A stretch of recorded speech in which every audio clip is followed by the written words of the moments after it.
जब ये big boss में था एल्विस, तो हम लोग इसकी सपोर्ट कर रहे, हम लोग लिख रहे आई लव। अरे काहे का लव, जब तुम राम के नहीं, जब तुम श्याम के नहीं, और हम वो उसके कंधे से कंधा मिलाकर ऐसे बोल रहा है, हाँ मुनफ्फर भाई। आज मैं मुनफ्फर भाई बता रहा है, मुनफ्फर फारूक जिसने सीता माता का मजाक बनाया, जिसने राम का मजाक बनाया, जिसने देवी देवताओं का मजाक बनाया, और मैं उस शब्द को कैमरे में ला भी नहीं सकता। अगर ये इरफान पठान से गले मिलेगा तो मुझे कोई दिक्कत नहीं है। इरफान पठान इंडियन क्रिकेटर है, हमारे धर्म का मजाक नहीं बनाया। ये मोहम्मद शमी से जाके गले मिले, हमें कोई दिक्कत नहीं है। क्या ये मोहम्मद सिराज से मिले, मुझे कोई दिक्कत नहीं है। मोहम्मद सिराज हमारे देश का प्लेयर है, मगर जब जाके मुनफ्फर फारूक के गले में गले मिला के घूम रहा, उसके साथ सेल्फी ले रहा, उसके साथ वीडियो बना रहा, उसके साथ फोटो खिंचवा रहा, तो भाई साहब हमारे कलेजे में आग लग रही है। हमारे कलेजे में इसलिए आग लग रही है कि हम कहते थे कि इसके जैसा बच्चों को बनना चाहिए। अगर आज मैं कोई गलत काम करूंगा तो जो लोग मुझे प्यार करते हैं उनके दिल में हट होगा। लेकिन अरे हमने कब बोला है, अच्छे लोगों का सिलेक्शन करो ना। कलाम की सोच वालों को पूछो ना। कलाम साहब के हाथ में एक तरफ भगवत होती थी, एक तरफ कुरान होती थी और एक तरफ संविधान होता था, मगर कलाम साहब को क्यों ये लोग हजम नहीं करते मालूम है?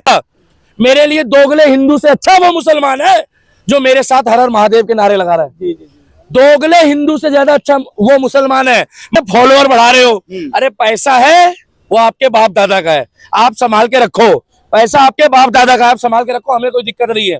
मगर धर्म और देश के लिए काम करने के बाद, फॉलोअर बढ़ाने के बाद, हर हर महादेव के नारे लगाने के बाद, जय श्री राम के नारे लगाने के बाद अगर आप सोचोगे कि सनातनियों को फुद्दू बना लोगे, तो अब सनातनी नहीं फुद्दू बनेगा। हम योगी आदित्यनाथ जी को भी इसलिए एडजस्ट करते हैं क्योंकि वो कट्टर सनातनी है, मगर वो सूबे का मुख्यमंत्री है। अगर वो बुरखे वाली बहन के बेटे को खीर नहीं खिलाएगा तो उसको मुख्यमंत्री बनना है। मुख्यमंत्री का मतलब है जो उस प्रदेश का मुख्यमंत्री है, मुखिया है। इसको किसने कहा है बॉलीवुड में एंट्री हो रही है? आज ये व्यक्ति जिस तरीके से उसने बोला, आज वो व्यक्ति मुनफ्फर फारूक के साथ खड़े होकर कंधे से कंधा मिलाकर क्रिकेट खेल रहा है। कह रहा चौवा और छक्का कैसे पड़ा, उसकी एक भी बॉल ढंग से नहीं फेंकी गई स्टंप पे, आपने देखा हो तो।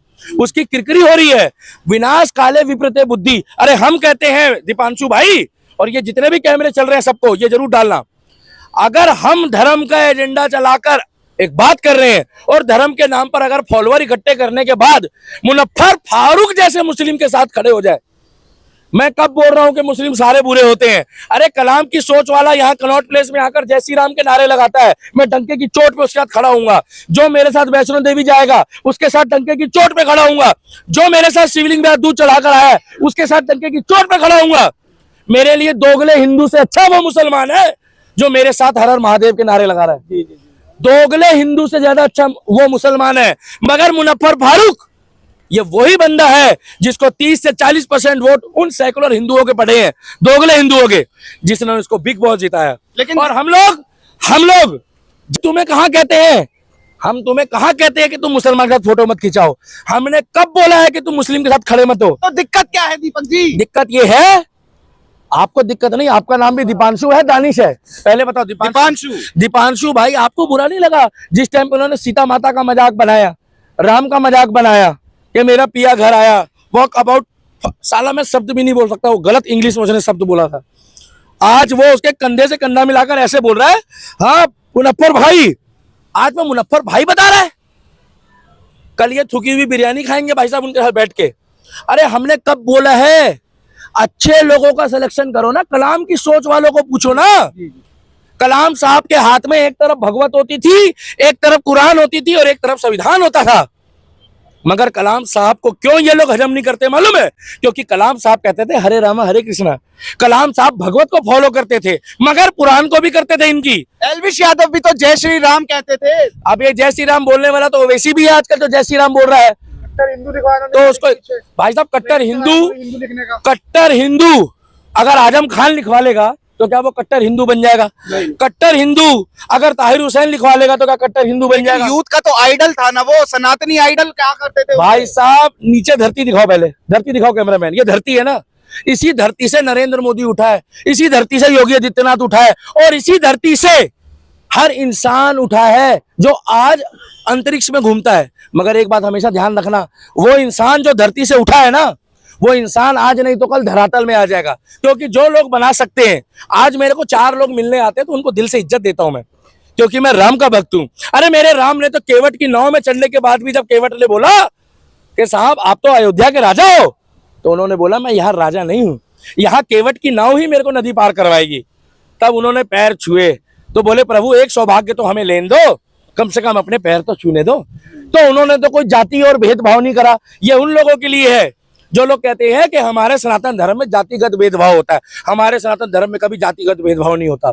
हमारे धर्म में आज भी कहा जाता है अगर कोई जज है या किसी भी कास्ट का है तो उससे कास्ट नहीं पूछी जाती, वहां उनको मिलावट बोला जाता है। अगर डॉक्टर, इंजीनियर, प्रोफेसर पढ़ा लिखा है, चाहे वो किसी भी धर्म का हो, जात का हो, हम उसको इज्जत देते हैं। मगर मुजफ्फर फारूक ने सनातनियों का दिल तोड़ा, हमारे सीता और राम का मजाक बनाया, और एल्विस यादव ने उससे बड़ा घोर अन्याय करा है। पूछो क्या? बताइए। हमें तो वो मुस्लिम था इसलिए कोई दिक्कत नहीं थी, क्योंकि हमें तो पता था कि उनमें 80% लोग, 70% मुस्लिम सनातन धर्म की बेइज्जती करते हैं। हमें दिक्कत एल्विस से, हमें दिक्कत। और मैं अब भी कह रहा हूं कि अगर मुस्लिम हमारे धर्म में आते हैं, हमारे धर्म की तारीफ करते हैं, तो भगवान राम ने भी राक्षस कुल के व्यक्ति को लिया, क्योंकि कहावत होती है सुबह का भूला अगर शाम को घर आ जाए तो उसे भूला नहीं कहते। उसे भी प्रभु श्री राम का भक्त बताया गया है। लास्ट मूवमेंट में जब रावण मारा गया तो उसके मुख से भी निकला हे राम, प्रभु राम मैं तो चाहता था कि मेरे को मोक्ष आपके दरबार से मिले, मेरा तो स्वर्ग का दरबार खुद खुलेगा। अरे अभी तो इसकी जवानी है, तो जवानी में इसने अपना रूप दिखा दिया। अगर इसको 2-4 पिक्चरें मिल गई बॉलीवुड में तो ये तो वहां पर जाके फिर डांस करेगा, झूमे जो पठान मेरी जान, करेगा नहीं भाई साहब? और आज इनको कुछ मिला नहीं है। अरे एक मैच खेलने के तुम्हें कितने मिल गए होंगे? 10 लाख, 20 लाख, 50 लाख, 1 करोड़, और तुम जाके आज उससे गले मिल रहे हो। अगर ये इरफान पठान से गले मिलेगा तो मुझे कोई दिक्कत नहीं है। इरफान पठान इंडियन क्रिकेटर है, हमारे धर्म का मजाक नहीं बनाया। ये मोहम्मद शमी से जाके गले मिले, हमें कोई दिक्कत नहीं है। क्या ये मोहम्मद सिराज से मिले, मुझे कोई दिक्कत नहीं है। मोहम्मद सिराज हमारे देश का प्लेयर है, मगर जब जाके मुजफ्फर फारूक के गले में गले मिला के घूम रहा, उसके साथ सेल्फी ले रहा, उसके साथ वीडियो बना रहा, उसके साथ फोटो खिंचवा रहा, तो भाई साहब हमारे कलेजे में आग लग रही है। हमारे कलेजे में इसलिए आग लग रही है कि हम कहते थे कि इसके जैसा बच्चों को बनना चाहिए। अगर आज मैं कोई गलत काम करूंगा तो जो लोग मुझे प्यार करते हैं उनके दिल में हट होगा। लेकिन